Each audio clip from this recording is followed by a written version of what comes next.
In tonight's agenda, I want to pause to recognize the tragedy that has shaken our community and the profound impact it has had on all of us. Our hearts remain with the families who are grieving, those who are recovering, and every community member who continues to carry the weight of what has happened.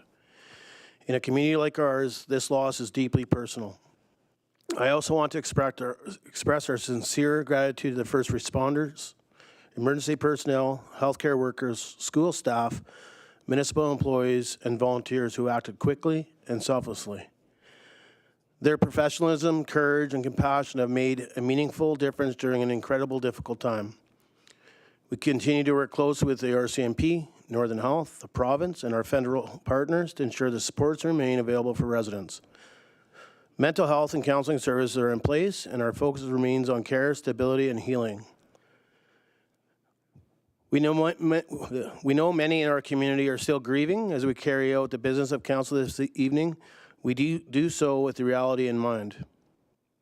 I would now ask that we take a moment of silence and honor those affected and to hold their families and loved ones in our thoughts. Thank you.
Thank you.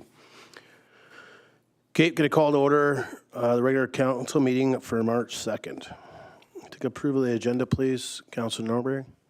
Thank you, Mayor. That the March 2nd, 2026 regular meeting agenda be adopted as presented. Seconder. Councillor Noxana. All in favor? Carried. Take adoption of the minutes for February 2nd, 2026 regular council meeting minutes. Councillor Noxana. That the February 2nd, 2026 regular council meeting minutes be adopted as presented. Seconder. Councillor Hoffman. Any errors or omissions from council? Staff? No. Thank you. Call the question. All in favor? Carried. Any business arising from the minutes, council? Staff? No. Thank you. Consent agenda. Take the recommendation, please. Councillor Noxana. That the items in the March 2nd, 2026 consent agenda be moved for information. Seconder. Councillor Julik. All in favor? Carried. Are there any items council would like to bring forward for discussion?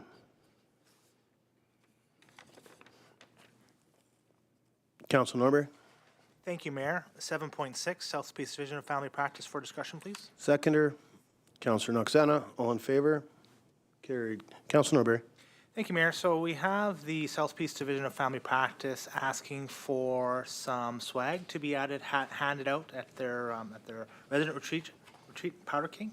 Yeah, I think what I would love to do would be for the district Timberlake Ridge to purchase 25 TR Strong hoodies and send it along. They can give to the residents at this retreat. But you know, before I make a motion, I thought maybe a good idea to have some discussion. And, yeah, so here we go. Thank you. Any other ideas from council? Councillor Noxana.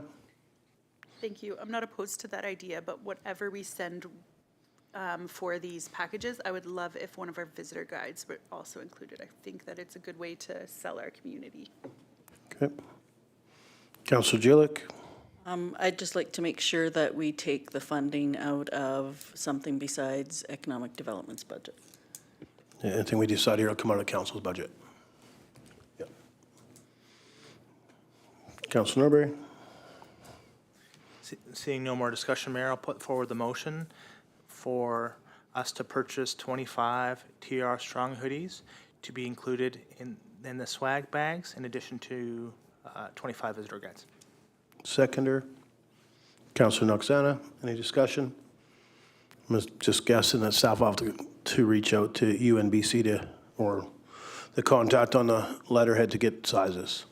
Would be the only thing. Okay, call the question. All in favor? Carried. Any other items council like to bring forward for discussion? Okay. Bylaws, municipal ticketing information amendment bylaw number 759, 2026 for adoption. Report dated March 2nd, 2026 from the Director of Corporate Services regarding municipal ticket information amendment bylaw number 759, 2026 for adoption. Recommendation, please, Councillor Noxana.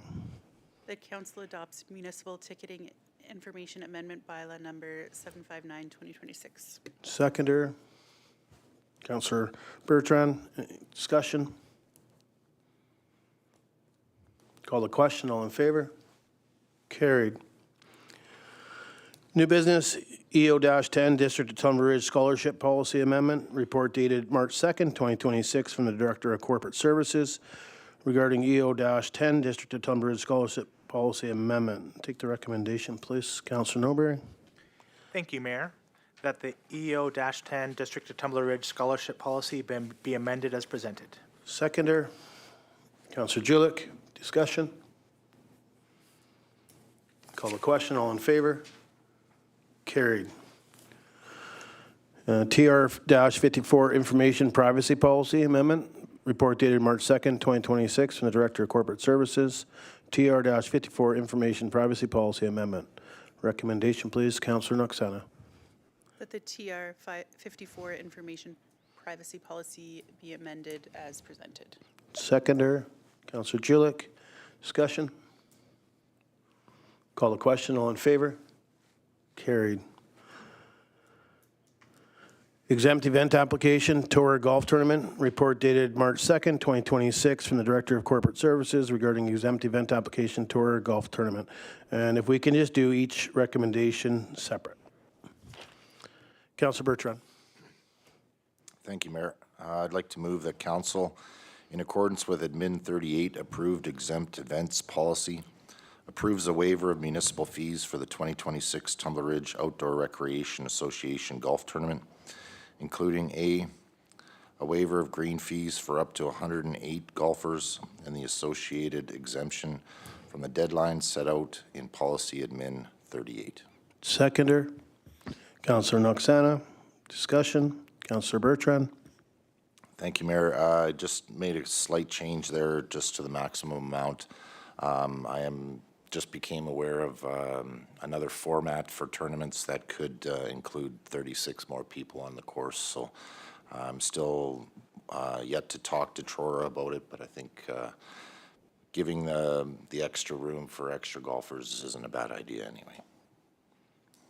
Thank you. Councillor Noberry. Thank you, Mayor. I mean, at the end of the day, I feel this day is Trora's. So if they can squeeze an extra amount of people on the course, I'm fine with that. You know, for me, it's the day gets used for Trora, so I'm in favor. Thanks. Thank you. Any other discussion? Call the question. All in favor? Carried. Take the second recommendation, please. Councillor Bertrand. Oh. So it'd be B if anybody. Councillor Noxana. A waiver of power cart rental fees. Thank you. The whole thing and that, or?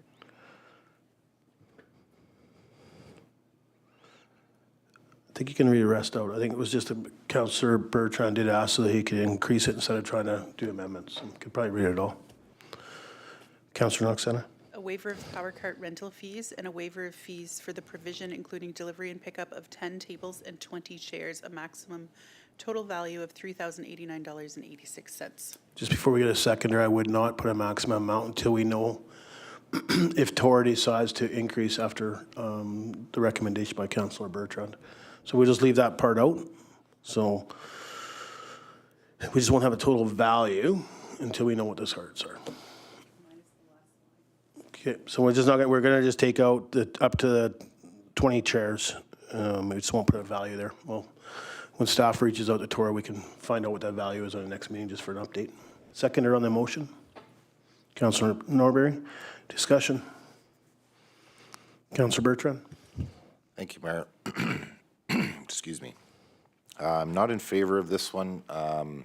According to our policy, tournaments are allowed, or usually allowed, green fees waived, but the power cart fees and rentals are still charged. The reason I'm not in favor of this is we spend a lot of money, 6 figures, on new carts and cart maintenance. The carts that are down there are revenue generators, significant revenue generators. So you can golf without a power cart. It's your choice to get one or not. So for that reason, I'm not in favor of any tournament fee waiver for power carts. Thank you. Any other discussion? Do you want to make an amendment, Councillor Bertrand?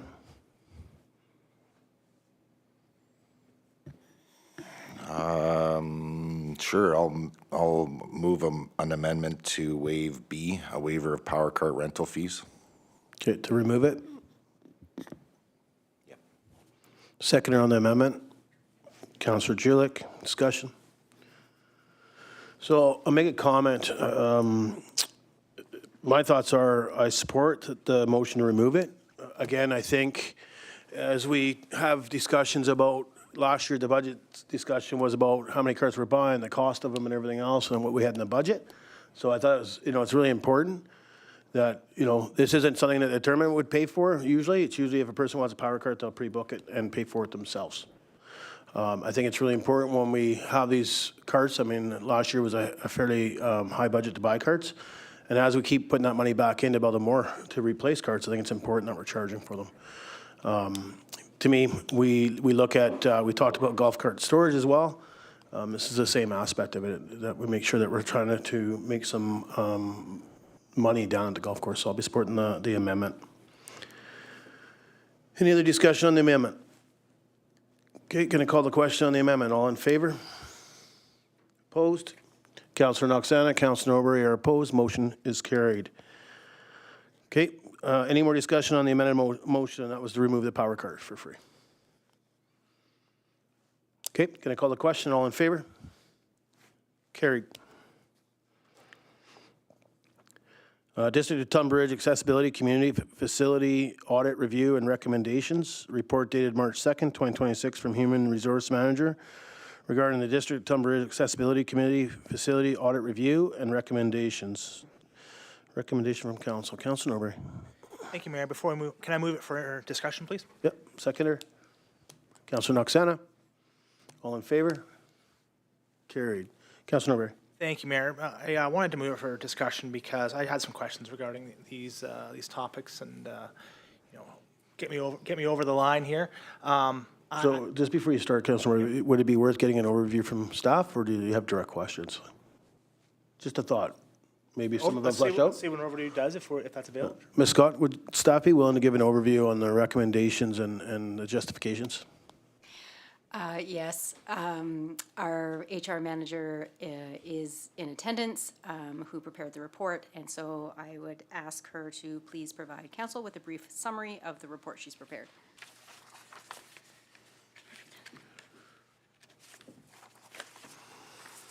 Thank you, Mayor and Council.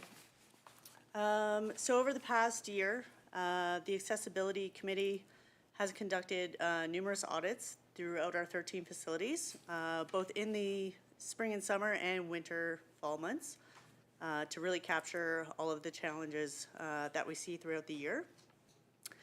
The audit identified systematic accessibility barriers across multiple locations, especially related to washroom access, service counters, and basically just maneuvering around within our facilities.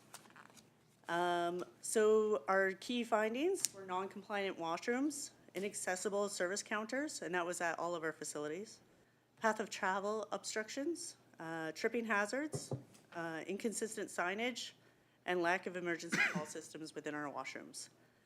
Some of our major improvement projects that were identified were the washrooms within the museum, the access into that area is pretty tight. Accessible service counter upgrades. For that would be standardizing accessible washroom facilities. Sorry, I just jumped here. Many facilities require accessible height counters. Upgrades are needed at Town Hall, Community Center, Aquatic Center, Museum, Visitor Center, and those would require proper knee-to-toe clearance in reach ranges.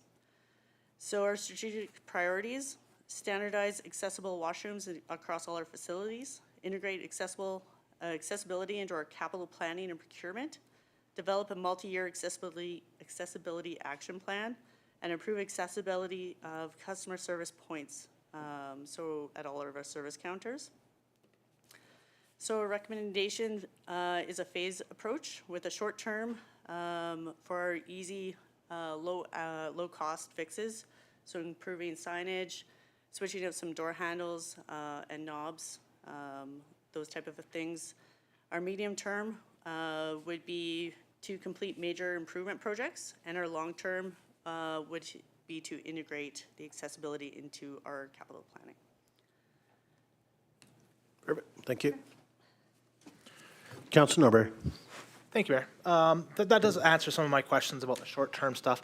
I guess to summarize, would it be fair to say that the short-term options aren't going to have any implication to our budget? Ms. Scott? A lot of the things proposed for short-term could be incorporated into operating budgets. If council wanted to assign a larger budget, we could do more. But things like the adjusting the signage height is relatively low cost. The changing out the knobs for levers on doors is relatively low cost. Lowering the toilet paper or the paper towel dispensers to lower, I mean, again, those are relatively low cost. There might be cost, if we wanted to proceed with lowering light switches, and that there might be some cost involved in those, but most of the things we're proposing this year could be absorbed into the operating budget. Thank you. Councilor Norbury? Thank you, Mayor. Thank you, Mayor. I appreciate that response. Yeah, I just want to say, like, I have other questions, but I want to think that I really appreciate this report. It shows us being proactive. In the report, it mentions that there isn't a mechanism for, lack of a better word, add consequences or punishments to organizations that are not they're not following these, but we're doing it for the right reasons. I mean, I know myself, I'm sure yourself, others are recognizing that when you're in a state where you're not completely mobily accessible, everything is so much harder, right? So I really appreciate that. So I'll leave my questions until other councilors have an opportunity. Thanks. Thank you. Councilor Julik? So I guess my question is then for the 6 to 18 months plus, is that something that'll come forward to us in the budget so that we can apply a budget figure to that? I would think so. Ms. Scott? Yes. Yep. Councilor Bertrand? Thank you, Mayor. Great report. Thank you very much. I think this has been on council's radar for a good 6 years now. Is there any plans, Mayor? It would be nice to have a complete report so that we can get updates on it regularly on all of the different things that need to be done, and how we can just pick away at it and have a spreadsheet type of a scenario. Accessibility is certainly an important aspect in all of our public facilities. I'm curious, I got a question on the museum washrooms. Those washrooms were renovated through grant funding. Is there any active grants out there that we could be pursuing as far as accessibility goes? And with the completion of the washrooms being grant funded, I'm just wondering how the accessibility piece was missed within the final audit, I guess, of the grant. Yeah, I'm not sure what the grant would have been for, but I mean, the accessibility project came out to the province mandate. So that there was a committee started up through the region, and Tumbler Ridge was part of that. I would say that it was very lightly done, not really a good pulse on it within our municipality. It was fairly light until Ms. Scott started, and obviously they've taken this on. When we talk about it, was it within that grant? They would have to look back or work with the museum to find out what was needed back then. My understanding, I'll go to staff in a minute, but anything we put forward in capital, if there's grants out there, staff are applying for it, we just hope to get them. So I imagine as this comes forward, that Councillor Julick had talked about, well, some more of this to come back at the budget. If anything is approved into the capital project, they'll immediately start looking for grants to help cover some of the costs. Ms. Scott? Yes, we're always looking for grants. This one in particular, staff has a meeting scheduled for this Thursday to, I believe with the potential, with the museum, but also to discuss a specific potential grant that could fit. Follow-up, Councillor Bertrand? Nope. Any other discussion? I have a couple. Great. I mean, I know, and it was actually returned back to us in a short time, Ms. Scott. So to see that we definitely put the big pulse on this to get this in front of council, to have an idea where we sat. And I would think now, because of the mandate from the provincial government, as we do any renos, we're actually always looking at accessibility, because not only was the museum bathrooms just completed, but so were the District of Tumbler Ridges and the community center. So that's a huge concern, especially with, how that drawings were done. We talked about the accessibility at front desk. At the same time, we were still talking about a renovation to the bathroom. So again, until, Councilor Dober mentioned, until you realize that maybe you have a mobility or accessibility and mobility concern on how things get harder, because you're not in the same eyes or views with residents or people that are coming to our community that have accessibility concerns.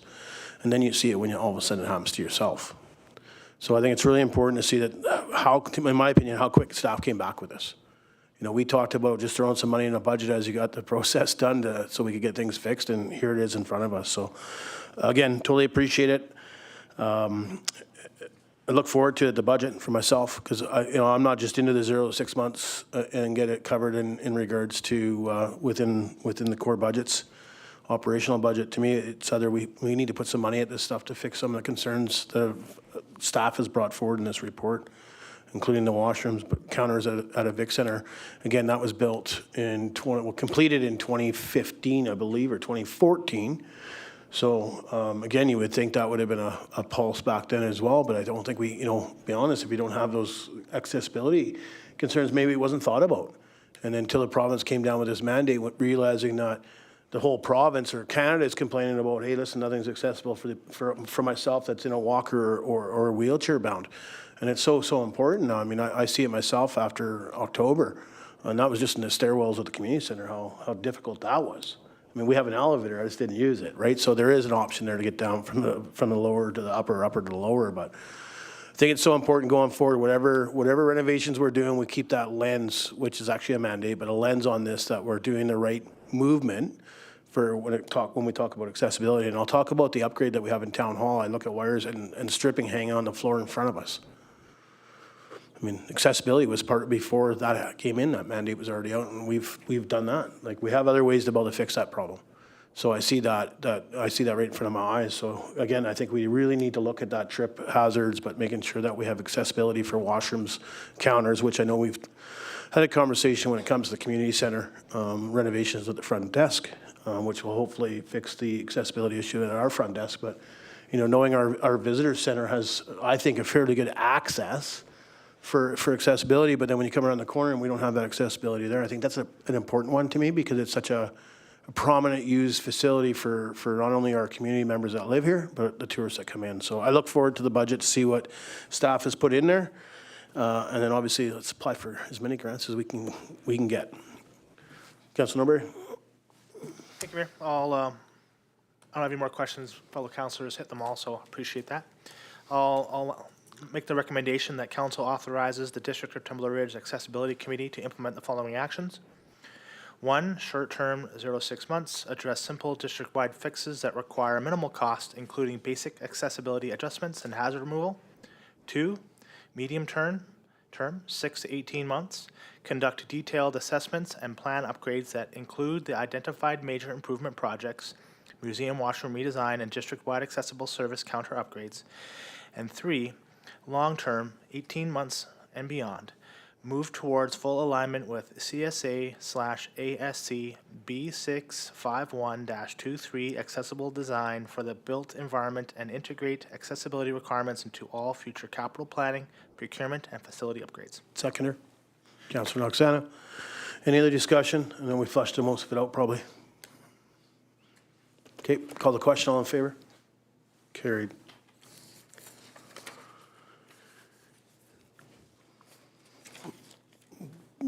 Peace River Regional District Alternate, report dated March 2nd, 2026 from the Executive Assistant to CAO and Mayor and Council regarding the Peace River Regional District Alternate. Make the motion that Council appoints Councillor Chris Dober as the alternate director to the Peace River Regional District Board. Seconder, Councillor Noxana. Discussion? Call the question. All in favor? Carried. Healthcare Task Force Committee recommendations, terms of reference, adoption. Report dated March 2nd, 2026 from the Executive Assistant to CAO, Mayor, and Council regarding Healthcare Task Force Committee recommendations, terms of reference, adoption.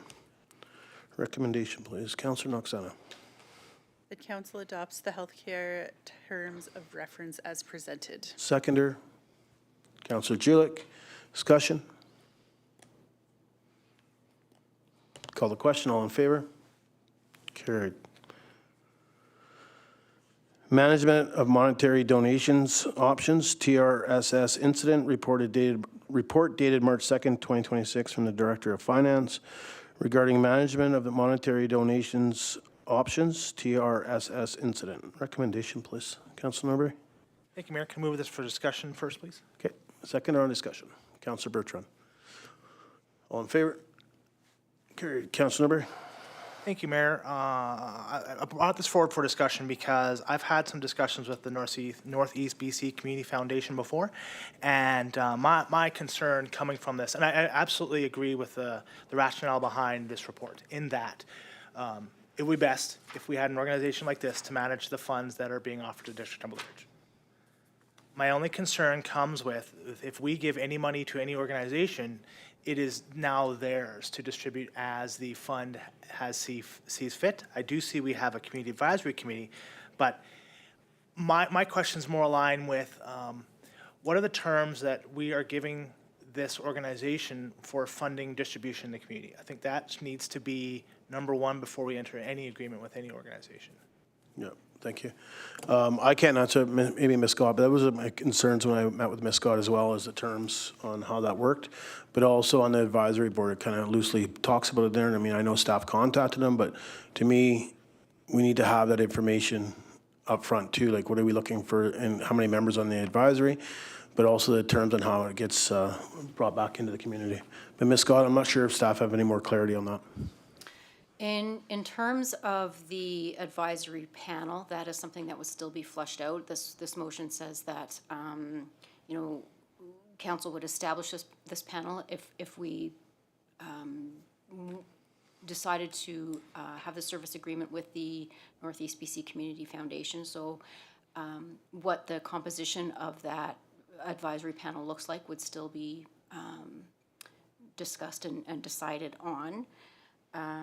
In regards to your question about any terms of reference or anything that I would ask our Director of Finance.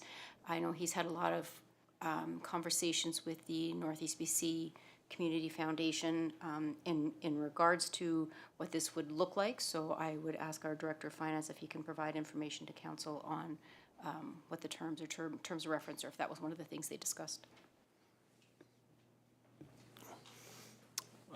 To the mayor and council. Yeah, we did have a number of discussions with Jennifer Moore, the executive director of the NEBCCF. And from the get-go, she obviously reached out to Councillor Julik, and who kind of on the fly had this resiliency fund set up just to have a spot. And came to the table with that. In terms of the terms of reference community panel, I think there is a lot of flexibility and we have a lot of time to kind of determine what that panel is composed of, have a lot of time for discussion on what those agreements are with the funds that would be transmitted to the community foundation. The fund that they set up is a flow-through fund, which is different from the endowment funds of what they currently hold. So in terms of the flow-through funds, it's basically a spot for these funds to exist. And then once this panel is set up and agreements are made among the parties, they ultimately administer them. Their board kind of has the purse strings, but everything can still be set up in terms of what council desires. And I think openness, I felt the openness from Jennifer in terms of their board and the organization as a whole, just to support however we can make these funds benefit the community and help in the healing of the tragedy. I don't know if that answers all your questions, but any more? Thank you. Follow-up, Councilor Newberry. Thank you, Mayor. I appreciate that. I appreciate staff giving us a good explanation. You know, because like, I'll explain my experience. The community forest was looking at wanting to set up a trust fund for the community, and for me, the biggest reason why we did not go in that direction, because, and I think our CFO touched on that a little bit, is that at the end of the day, the Northeast BC Foundation determines where the funding goes. Even though the money is Tumbler Ridge's, if the community forest or District Tumbler Ridge, whatever, decides that that money should go to a different place, the Northeast BC Foundation could say no. And I fully believe that the Northeast BC Community Foundation is a great organization, but when it comes to the money that's being given to Tumbler Ridge, I think we just need to hammer out those details of this committee that we're putting forward is the determinant of where the funding goes, not the Northeast BC Foundation. That's just where I'm at, because yeah, there will come a time when there's going to be disagreement on what they feel is correct for the fund and what they feel is not correct for the fund. And I just don't think any funding that's given to Tumbler Ridge should have another organization determine what it shouldn't be spent on. Thanks. Thank you. Councilor Bertrand and Councilor Hoffman. Thank you, Mayor. This is a great idea. As far as getting organized with the donations being received, I really like the fact that we set up a central email through the district for that purpose as well. I'm really not liking the fact of outsourcing this to an outside organization. I believe in the report it says that they would be charging 5% administration fee, so I don't know what the donation total is, but 5% of a lot is a lot. So I wouldn't be too keen on outsourcing this. I do remember about 5 years ago, the Fort St. John, City of Fort St. John set up a foundation, a community foundation, and they used that for setting up a trust to pay their nonprofits, or grant their nonprofits, sorry, through the interest that the trust would make. So I really like that idea of setting up our own foundation. I don't know the ins and outs of it specifically, but I think it's a little bit different than just setting up a nonprofit.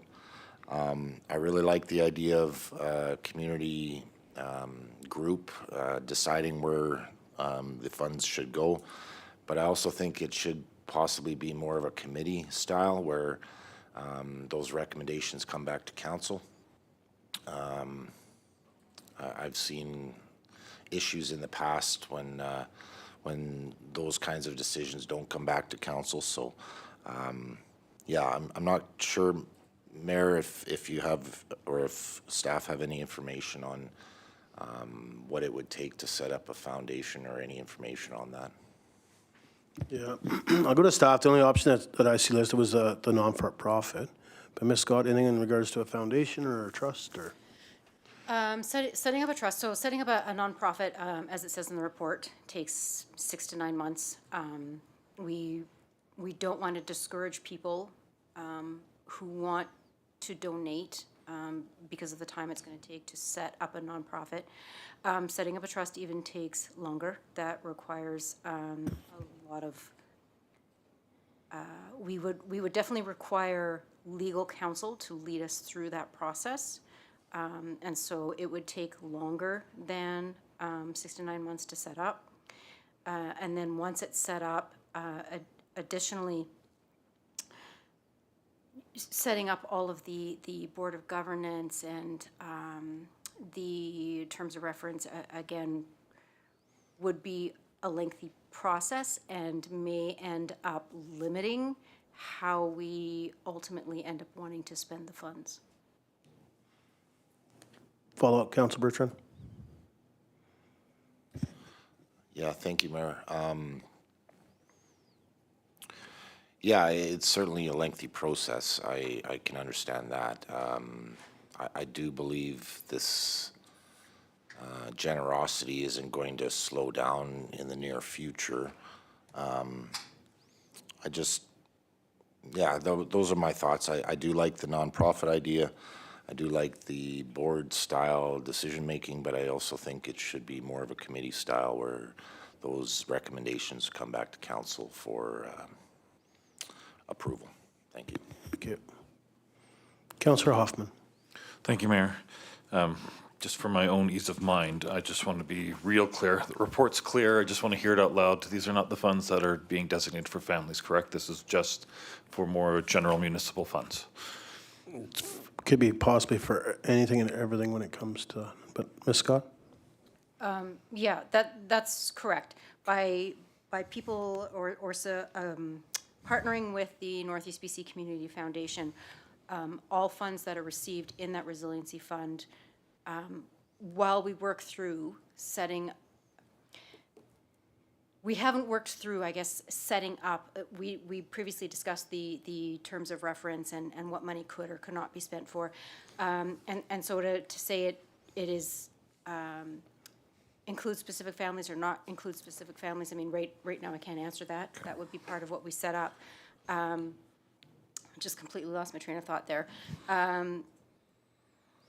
What I also wanted to, while we're setting up, you know, what that terms of reference would look like for how we are going to use the funds, that also doesn't limit us from being able to take a portion of that and make it an endowment fund on top of, or a portion of that set aside as a trust.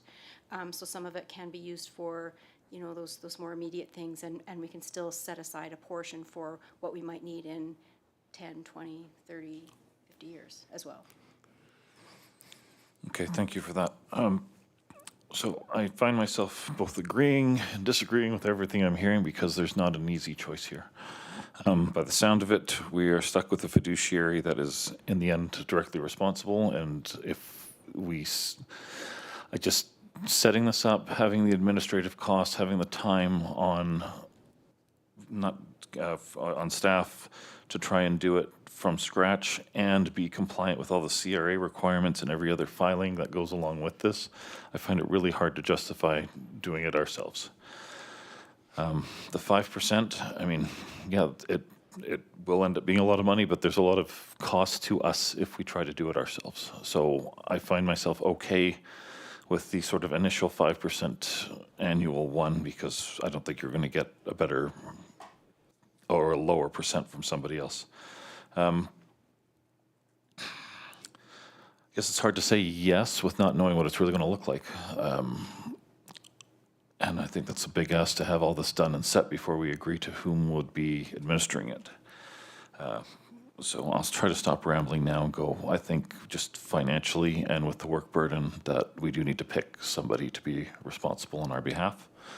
I am personally fine with going with staff's recommendation of using the NEB CCF. And I mean, we're not going to be silent on it.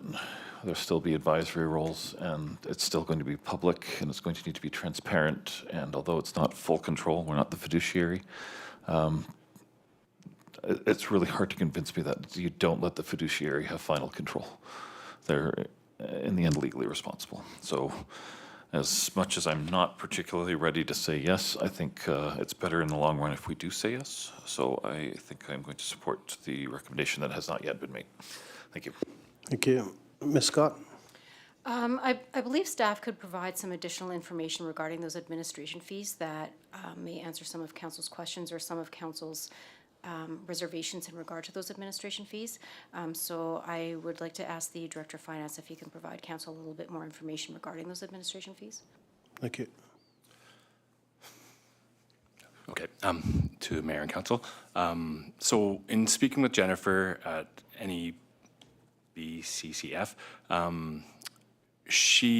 because this is kind of a new fund that they've never really issued in terms of the flow-through funds, and then with their admin fee at 5% for all donations, obviously they don't have any idea what the volume would be in terms of donations coming in for Tumbler Ridge. But she did say that with her board's blessing, they would definitely entertain a modified fee schedule or a graduated fee schedule, depending on what, we don't even know what the volume is. So I think we have some space there as well, which really gave me some comfort that they would be willing to be flexible on that 5%, and even with the 2.5 ongoing admin fee. So if that gives you any clarity on that.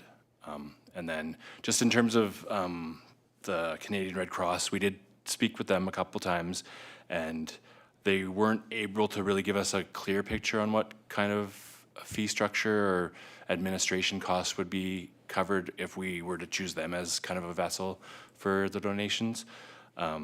But for one perspective, they are 2 years administration is being covered by the BC government through the EOC. So that was one other tidbit there. Thank you. Councillor Knoxana. Thank you.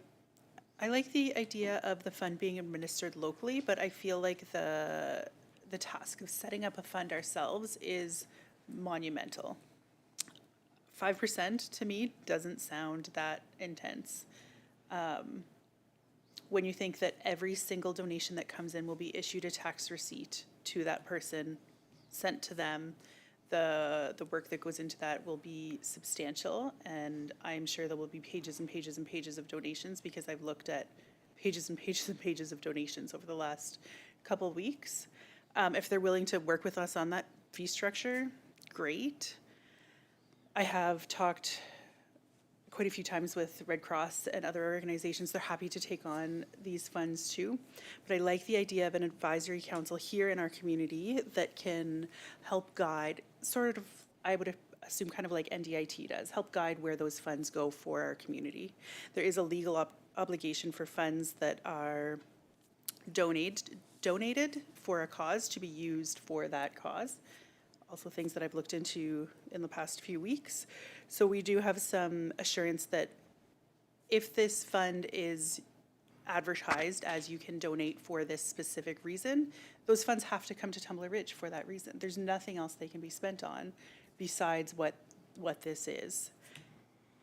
I'm not sold that council needs to decide where this is, because I don't think that it's our money. It's our community's money, and I would love to see people from the community in different walks of life, different backgrounds, sit on the advisory panel to make these decisions, so that we kind of get that full picture of what our community from end to end needs to help navigate and rebuild after a really terrible month. I really do hear the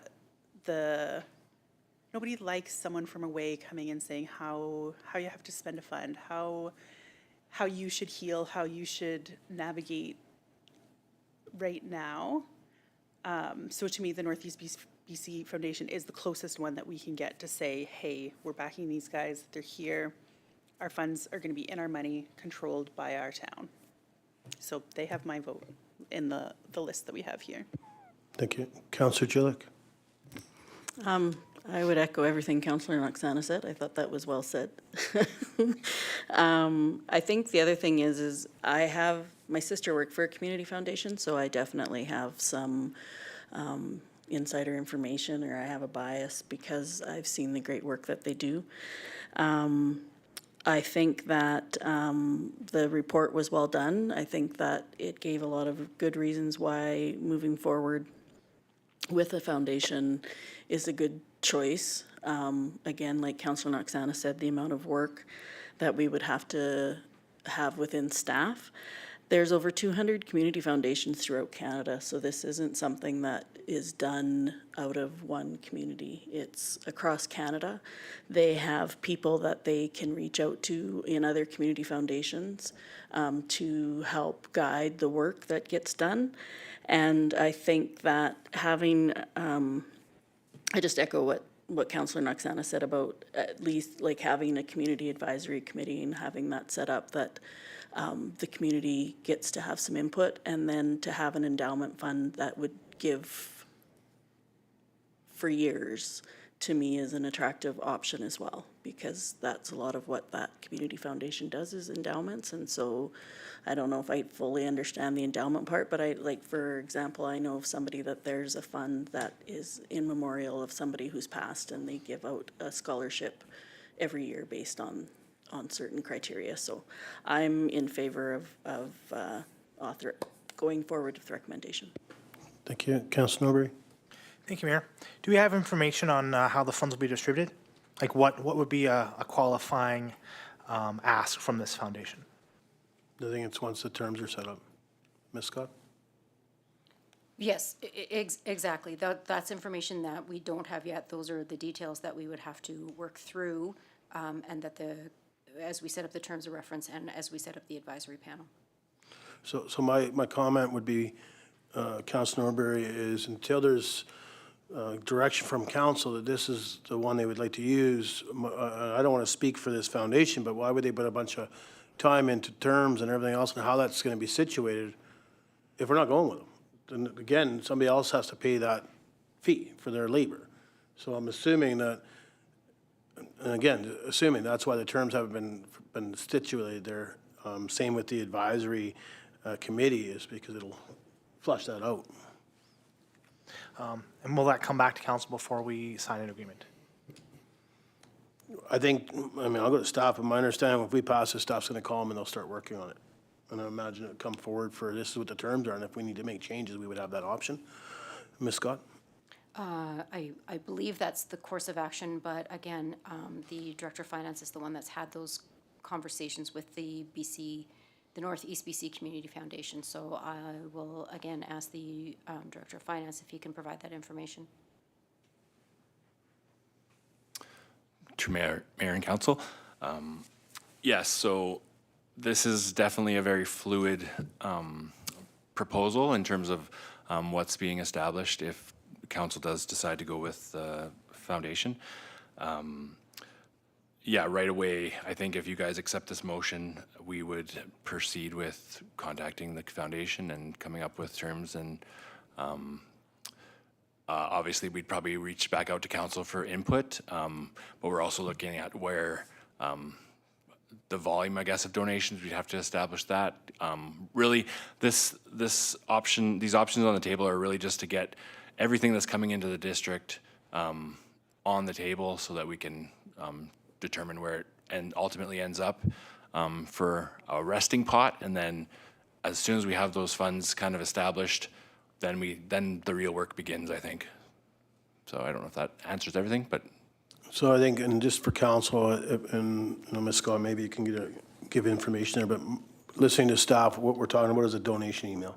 So we have lots of people entering into that donation email or sending donations to that email, or here's my email, I want to donate. There's not a spot for them, and some of it's monetary. So there was no direction from this side on where to send them.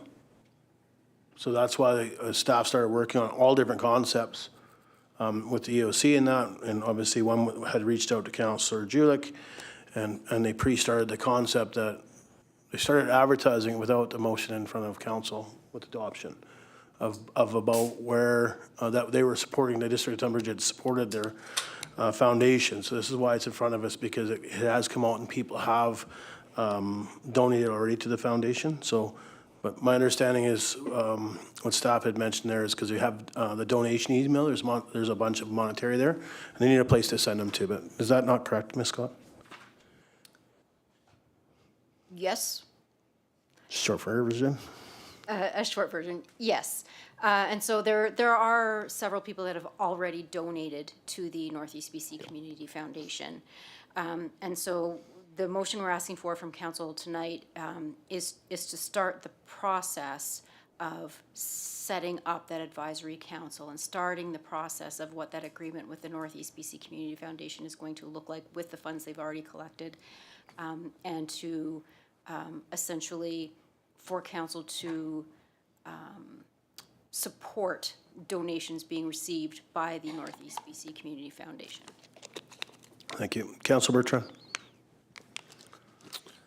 Thank you, Mayor. Just one more attempt to throw my argument out. Just curious on council's thoughts on, and staff's thoughts on this fund. Is it going to strictly be flow-through? Is it's designed to be a flow-through account, or are we looking at possibly doing some endowment as well? I think council needs to decide on that. And then if we are doing flow-through, by the time we get this committee, Community Advisory Council committee put together, decisions being made, hopefully those recommendations come back to council. We're talking months here. I'm just curious if staff is planning to collect any interest from this, these funds. Just to throw numbers out here, I'm just spitballing, but if this fund ends up being $20 million, 5% administration fee is $1 million of that 20 million. That's a lot of money.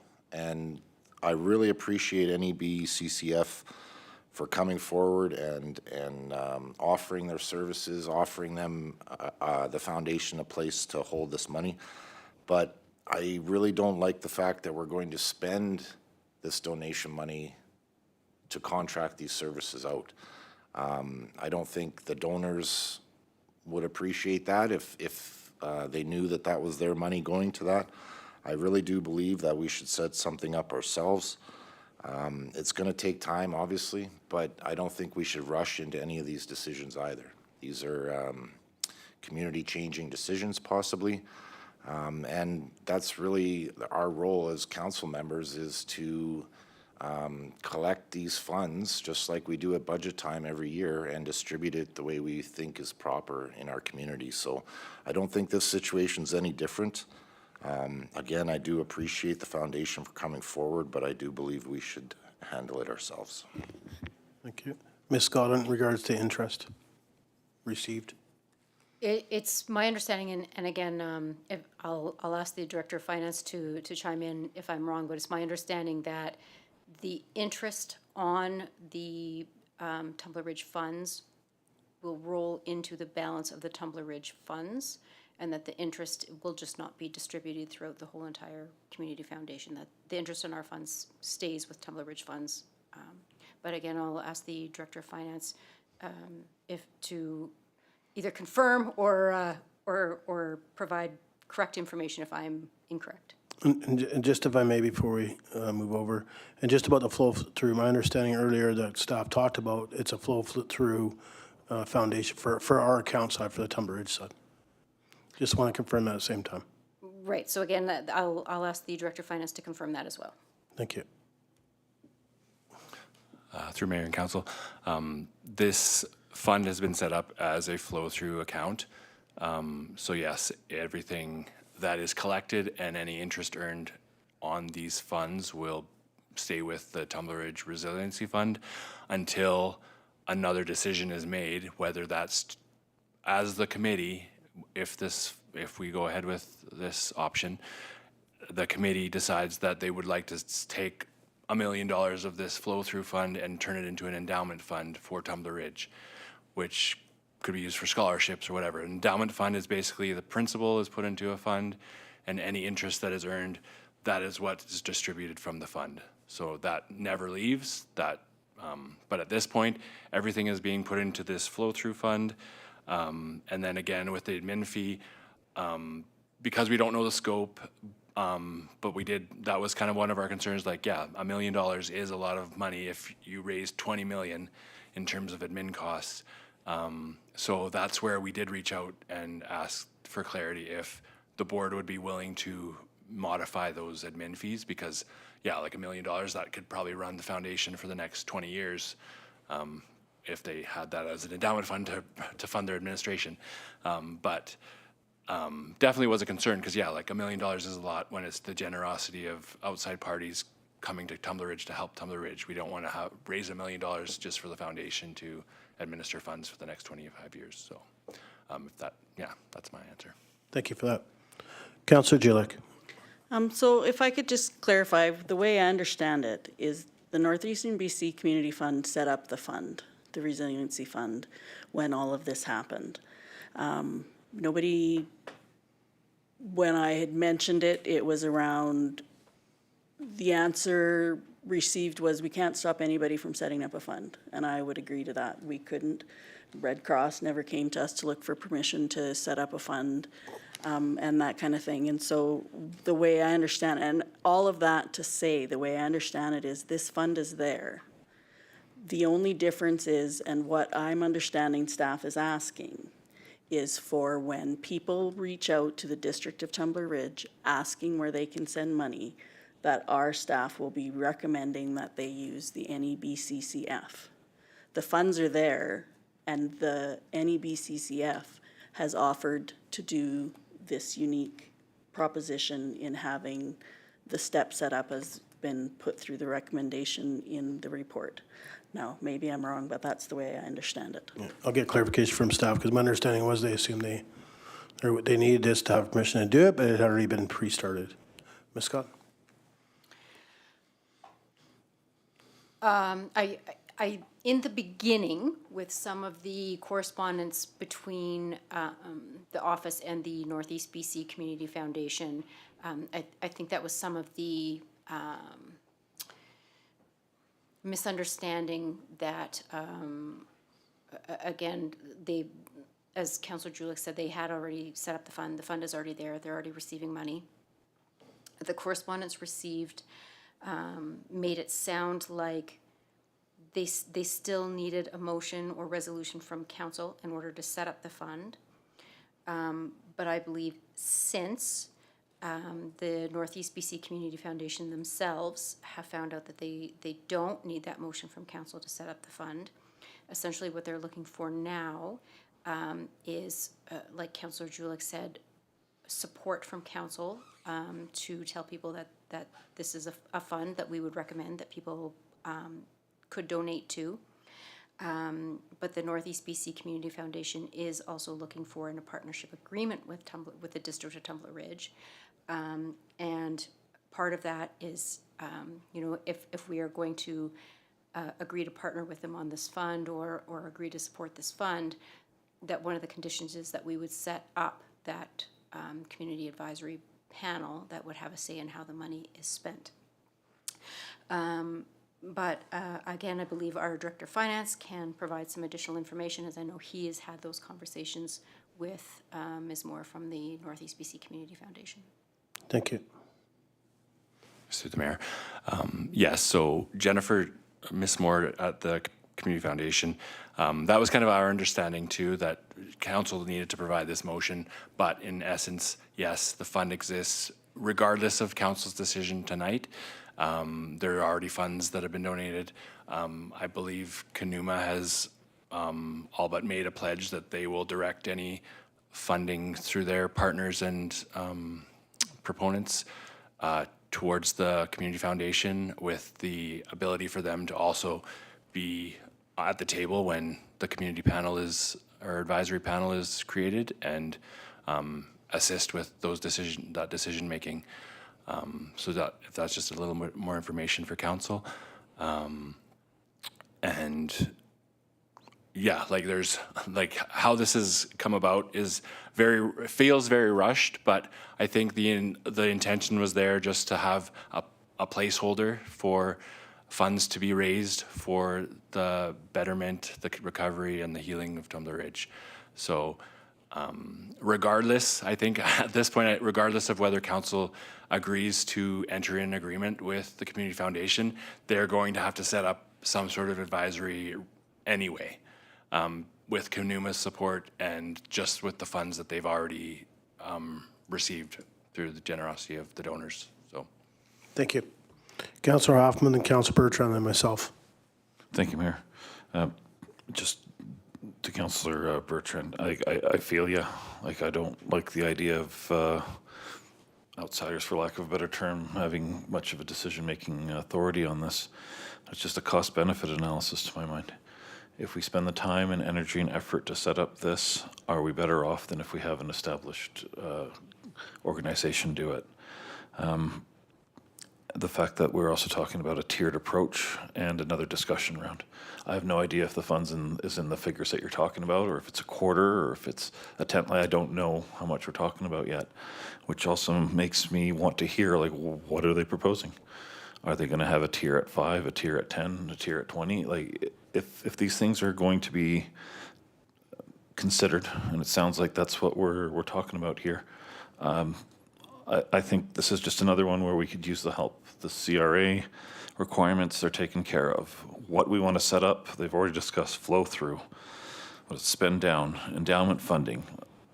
If it's a big number, this is going to be a long time of deciding what things are going to be done and how the community wants things distributed. I think having a professional organization with the experts already on staff is a better choice for us. That's where I come down on that.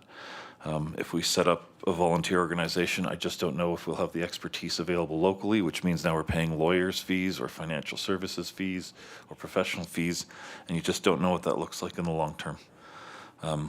But that's just where I'm at. I mean, I may want to change my mind after I see the fee structures, but I would like to give staff permission to go forward, whether it's with the first recommendation or even if we go with Red Cross, but just who are we going to trust with this? This is a long-term partnership that we're talking about here.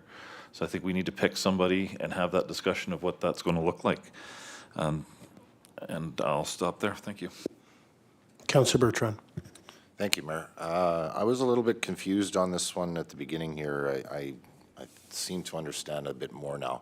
So the foundation has accepted donations on their own, and they're looking for a partnership with us now, which I would totally agree with.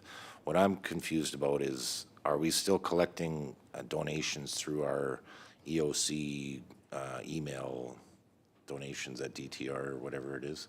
Yeah, there's still some coming into that email. I'm not sure what they all are. Right. I don't have access to it, but. So that's kind of what I was thinking, that we were going to use that fund and give it to the Northeast BC Foundation there. So I'm curious on what we're doing or what we're planning with that donation fund that we have set up with our website. Yeah, so we don't have a donation fund set up through the district. We have a donation email. Email, yeah. So it's all donations, not just monetary donations. There's quilts that an email was received for 600 quilts. There was emails received for 25 quilts. There was emails received for Lego, food, multiple, including monetary. So my understanding, I get clarification from staff. My understanding is the foundation already set up an account. At first, it sounded like, the emails I had seen, it was like they needed support before they could do it. Obviously, people were reaching out, trying to put a place where they could put money to, whether it was corporations or individuals, wherever. So the foundation had started this account, started receiving funds already for the district of Tumbler Ridge, under Tumbler Ridge account. Then they reached, again, there was emails flowing around, and want to know if we're going to support it. That's a council decision, not EOC. So it was going through the EOC. So that's why staff had worked on multiple different options, and we see it within the report. Red Cross, established a non-for-profit, United Way, there's multiple. But my understanding of this is, if there is anybody within the donation email that says, listen, I'm looking at a place to donate money. If we say that we support this and we're going to advertise that people to put their money there, instead of us trying to start up one or whatever, is my understanding. That we're going to support that foundation as a flow through for donation funds until terms can start getting established once we give direction to staff, as well as the advisory committee. we'll all get, I mean, I'm not going to say it's done in a month, but as they work through that process, that would come back to this council on the terms of reference. Oh, we don't like this or like that, send it back. And same with the advisory. But that's my understanding. But Ms. Scott? Yeah, so the emails that we received through that donations email address, if there are emails of people wanting to make monetary donations, our response to them has been, thank you so much, we appreciate that. We ask that we just pause for a moment while we determine the best options for where you can direct those donations to. So for now, we haven't actually collected the money. We've just been responding with a thank you very much. We will work through some of the options and we'll get back to you. Follow up? No, thank you. Okay. Okay, I'm going to make a couple comments. My thoughts are when I seen all this, I mean, it's, you know, there's always administration fees, doesn't matter where the administration fees are. We can call it administration fees through this foundation, or we can call it admin time to the district. And yeah, when you talk 5% of 20 million, but that number is not knowing what possible donation amounts we're going to get at a total. When I look at when staff started working through this, Justin can only imagine the amount of work that the CFO for Ms. Scott did, trying to figure out if it's best to start our own. Is it best to go with this? Is Red Cross the right place? And I think that's why we had so many options in our agenda tonight. There was talk about the district of Dober doing a trust. There was talk about other organizations looking at trying to start up a trust. I think it comes down to the workload. You know, they're CRA equivalent, so anybody that does a donation will get a tax receipt. They make sure all that is paperworked and filed on time. It's not taken over by staff. I mean, as we go through the process of a budget, the staff's going to be busy on that side as well. So again, I understand if it's a big number at the end of the day, that 5% could be. I mean, I've heard from staff, there's talk about scheduling it, different amounts. I think it can be looked at. And pardon me, sorry. It's no different than the advisory committee. I think it can be looked at. And I understand from Councillor Knoxana's side, I think, you know, there can be a different variety of people on there so that it's not just led by elected officials or industry, that we need to have the realm and the pulse of the community. Because the funds, my understanding, can be used for anything and everything. As long as it's, to me, I mean, I don't say the committee, but to me, it needs to make sure we're having a pulse for our children and our youth, you know, and I believe that's what will happen in my own beliefs. But, you know, reading all the options staff has put in front of us, I mean, to me, I think this is the best option, understanding there's a few questions not answered. Where's the terms? I believe the organizations are going to reach on, do it until we say that we want to partner with them. And I think it's the same with the advisory committee. So I'm not sure if you have something else to add, because I plan on reading the recommendation. And I have it changed a little bit. That's why I'd like to read it. I'm going to read the recommendation that council authorize entering into a service agreement with Northeast BC Community Foundation for the administration of monetary donations received or to be received by the district on behalf of the community in relation to the TRSS incident on February 10th, 2026, and have staff negotiate the best administrative fee or fee schedule they can with Northeast BC Community Foundation. Take a seconder. Councilor Norbury, discussion. Councilor Norbury. Thank you, Mayor. You know, I support the recommendation on the floor. I know I have my reservations, but at the end of the day, you know, we shouldn't let perfect get in the way of good, and recognize this is the first step to looking at those terms, and this is the best option for us moving forward. Thank you. Thank you. Councillor Julik? Just wanted to ask, there's the second part of the recommendation. Were you wanting that to be part of the motion, or you want to take that out for now? Be a second one. Oh, it'll be a second one? Okay. Any other discussion with regards to the motion on the floor? Okay, going to call the question. All in favor? Motion carries. The council, in relation to the service agreement with NEBCCF, establish a community advisory committee to support the transparent allocation of funds with membership recommendations brought forward by council. Seconder, Councillor Julik. Any discussion? And I think, I guess discussion, I think staff's going to, you know, probably put a bit of a pulse on this and make some suggestions of, you know, elected or staff representation from the district and industry. And I think when it comes back, I think that gives an opportunity to say, well, what about this area or that area? Because, you know, I understand from Councillor Knox, I totally agree with you. We need to make sure that we have a really good pulse when it comes to this. I think when you look at the Mackenzie Trust that was set up in regards to caribou closures, I thought that was well handled by that association with, a member of staff and a board and how people do it. I think they, represented them, and there's still money there. They've represented that trust really well, in my view. I mean, I don't know if everybody feels the same way, whether it's just our community or others, but I think really and truly, reading through a lot of their stuff, they've done a really good job with that trust. And I think like this, with a flow through for now until we see where we're at, that advisor could say that the benefit is to do some investing that we work off interest, so it's even longer term, whether that's scholarships or whatever it may be.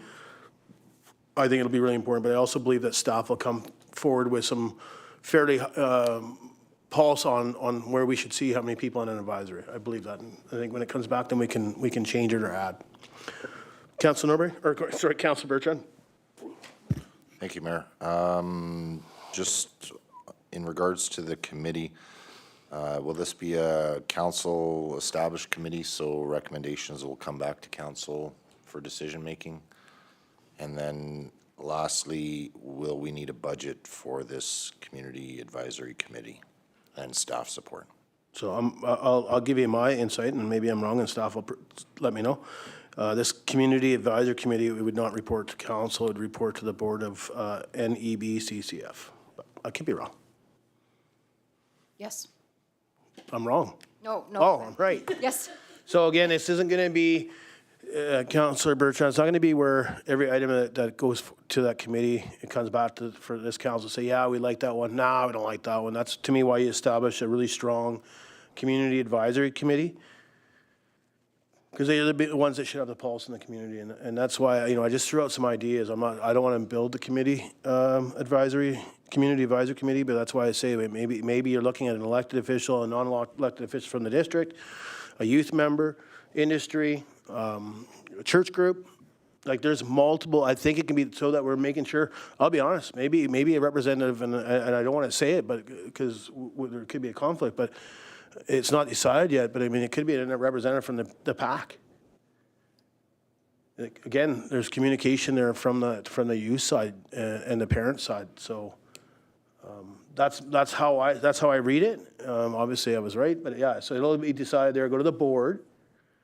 It'd be my guess to make sure that, and that would be to make sure that committee is following the terms that are set out. So the terms is where we're going to have say as elected officials. Would be my understanding. Could be wrong. But I would think is if wherever the terms are, this committee would have to make sure they're following the terms, and that's why the board would say, yeah, those terms have been met by that decision. Because if it's not to the terms, I'm not sure what would happen. Ms. Scott? So that's correct. Council would have a say in helping to develop those terms. Council would have a say in helping to develop those terms. And council's recommendations as to what would be the makeup of the board or who belongs to that board, again, the community advisory panel, the Northeast BC Community Foundation Board, there would be a lot of weight behind council's recommendations. But at the end of the day, once those terms are set, the community advisory panel would make those recommendations back to the board to ratify. So no, the intent would not be for recommendations coming forward from the community advisory council to come forward to District of Tumbler Ridge Council before it went to the Northeast BC Community Foundation. That it would go directly from the community advisory panel to the Northeast BC Community Foundation board. Something similar to community forest, set up by volunteer board with a member of the elected council, and things are submitted to their channel and then decided at the board level. So to me, a committee would be similar to that. Like all local community members or group that would go to that board, which would oversee the terms of reference that we would have input to. Councillor Bertrand? Thank you, Mayor. Yeah, that's definitely clear. The committee would report to the foundation board. I'm just curious within the terms if whether or not their board would be open to council's input. I really don't like the idea of council not having any say or input or letter of support or anything in regards to any of these funds. I don't agree with that at all. So, yeah, I'm curious on the terms coming, and I would like to try to get some sort of council input into this. Yeah, and I think when the terms come, we'll be able to, you know, have a look at it. It's not finalized now. All we're giving is, yes, we support this concept. Let's start working on the terms, get back before the council, and have some input on that side. I think when we look at community advisor committee, I mean, we're looking, I mean, that's our family outside the chambers.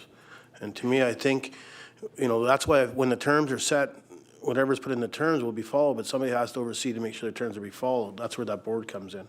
So it's still going to be all community members from Tumbler Ridge, group of people. Could be some older youth on there. And all they're going to do is make sure they've established that they agree that the terms match that donation or what they're building or constructing from the group from Tumbler Ridge. And that's where we'd have input is on that terms. I mean, it doesn't mean we wouldn't be updated if there's somebody from staff on there or a member of the elected council. Just, we wouldn't be a decision maker at the board. Okay, I am going to call the question, though. The recommendation on the floor is in regards to the Community Advisory Committee. I'm going to call the question. All in favor? Carried. Flag policy report dated March 2nd, 2026 from the Chief Administrative Officer regarding the flag policy. Recommendation, please, Councillor Noxana. That the flags on the District of Tumbler Ridge municipal buildings remain half-masted for a total of 30 days following the tragic event on February 10th, 2026. Seconder, Councillor Julik. Discussion? Call the question. All in favor? Carried.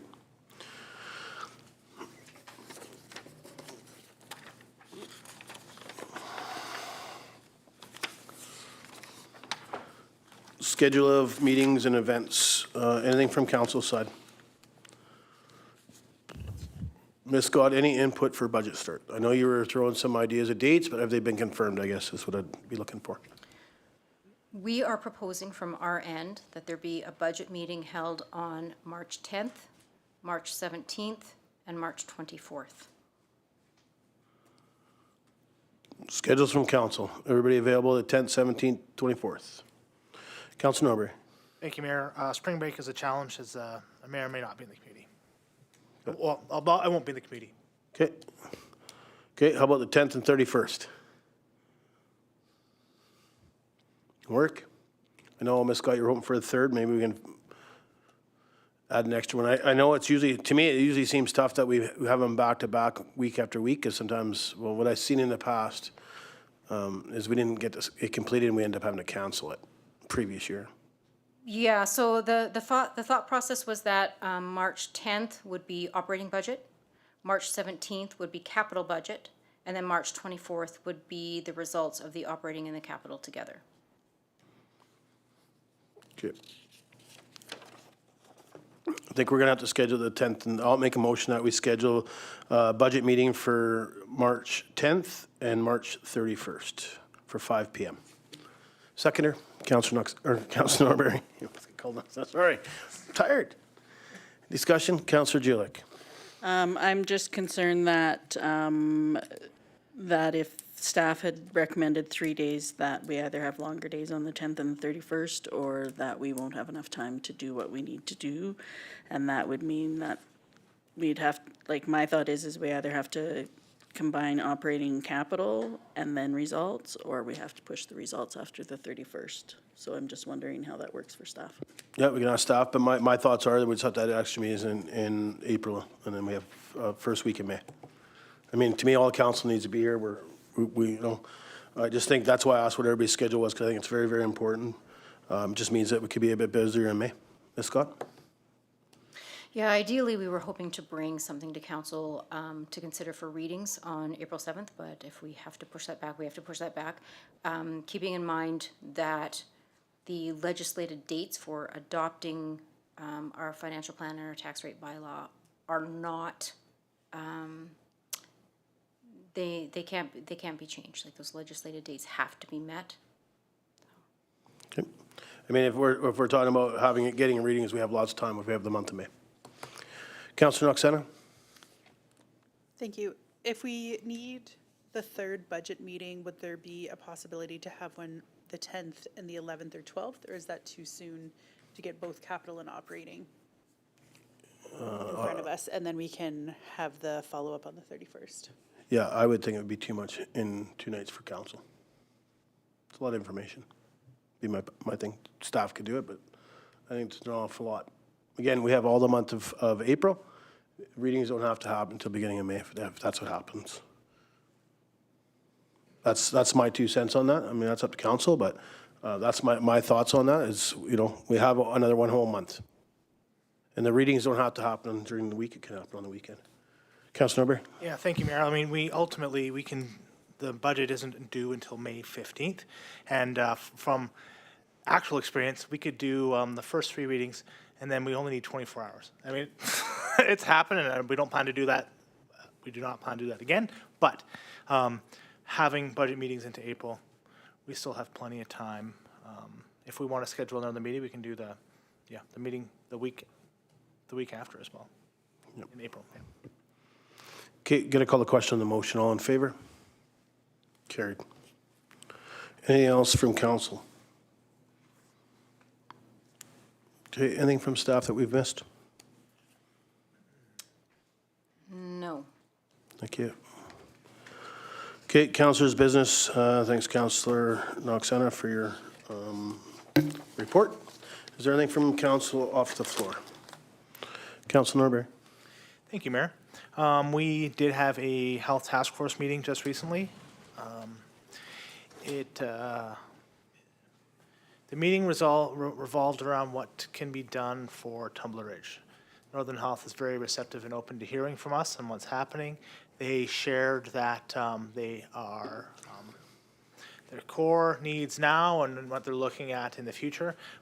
Myself, Councillor Noxena, Dr. Helm, we're all very engaged in the conversation about what can be offered to Northern Health, and they've taken our suggestions. So ultimately, what's happening is that they're changing they're opening up more space inside the health center, and the offer was open, and I'd highly recommend you reach out to Ms. Borton to see what they're doing inside and how they're giving us many, many more spaces for mental health. There was a mental health and addiction center within our health center, which now is going to be reopened, which is great to hear, so that counseling will be happening in the center there, and there'll be rooms dedicated for them for the foreseeable future. There was no end date given. One of the things that we brought up and is the continuity of care. Just in regards to people coming in and getting mental health support and seeing the same person next time. Because, just having to go through the initial phase of opening up to a counselor, not everyone wants to have to go through that again. And I don't think they should. That could be a triggering response for them. So that was something that we brought up, and we are informed that they are a bit of a rotation. And it can be accessed by the public. I think it's important for them to know that if you go see a particular individual, you can see them again. It may be virtually. They are planning on rotating them back in and out, but you don't have to go see someone new. You can see the same person. I think that's very important for people to recognize. And then the other side is there's so many groups and organizations offering counseling services, trauma support in town, and they eventually do want to get them working together so that we're all on the same page. So I appreciate the outcry of support, but at the same point in time, I know my concern was, again, a continuity of care. If somebody sees this organization that's in town for the short term and then they leave, where are they at? They have to start over. And I'd hate for that to happen. So it's just trying to get all the information available and out there.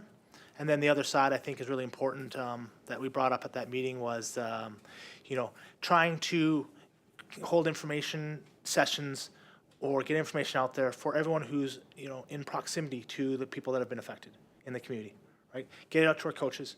Get out to our teachers, get out to parents. If any of your youth start telling you these things or that you notice these behaviors, please let them know these are the long-term supports that are there for them that can help them. So I think it was a great meeting. It definitely is a lot of overwhelming support, which is great. I mean, Councillor Noxana might have more to add. But additionally, what I was up to this last week, you know, I attended some of the information sessions offered by the School District 59. And, you know, I think 2 sessions. One was on with the Safer Schools, talking about, you know, the mental health aspects and dealing with trauma in children. I think that was great, held on by Zoom. And this morning, outside of the elementary school, they had representatives from the school district as well as Safer Schools talking about what's happening at school today. They did their best to answer questions. I know there was a good crowd out there, and they were free to ask questions about what the security was like, you know, what was being done with the information, what's the plan for the elementary school, what's the plan for the high school, and I know I had my questions answered, and I hope others did as well. So, thanks. Thank you. Anything else from council off the floor? Okay. Honestly, I did lots, not even in the last 2 weeks, but before, but I don't remember all of it, so I'm just going to let it be. And again, just make sure I support the community any way we can. I think, you know, when you talk about councillors, I mean, I don't want to get into it. Northern Health had talked to the task force, but I know we're going to see boots on the ground for 6 months. I know they are looking at some long-term solutions. I know through the EOC, there's been some calls and making sure that we're getting the right advertising out and locations out as they move away from the community center and into the health facility. But as also there'll be some movement of other personnel into TR Place. There's going to be some set up office spaces in there. So I know they're really working at trying to make sure it's communicated well to the community and out there. So hopefully as they move that it's being communicated properly to the people. If you hear different, I would contact Ms. Scott just so she's aware of it, just so it can be changed fairly fast to make sure that people know where they can receive the services. Just so everybody's aware, Car 60, which is with a mental health nurse and an RCMP member, will be in Tumble Ridge for the month of March. So they've extended that to the full month of March. And then again, just the extra RCMP members that are coming in from across the province to help backfill at the station here. And then as I get more updates, whether that's from the school district or the education minister, I'll keep council advised on what's going on from that side. Other than that, I met with Premier Eby this afternoon with Ms. Scott. Everybody's already seen the announcement, but spring ahead will be the last time we do a time change in the province of British Columbia. It's only taken 7 years. So there will be no more time change, and we're going to let them join the Northeast where all the good guys are for their time change. So it was a good conversation with the Premier, but he wanted to reach out and have that conversation, make sure we knew what the announcement was going to be today from his side, and then just have a catch up. So other than that, I have nothing. Ms. Scott, any emailed in questions? Thank you. Take adjournment, please. Councilor Norbury. Thank you, Mayor. That the March 2nd, 2026 regular council meeting be adjourned. Seconder. Councilor Noxana, all in favor? Carried.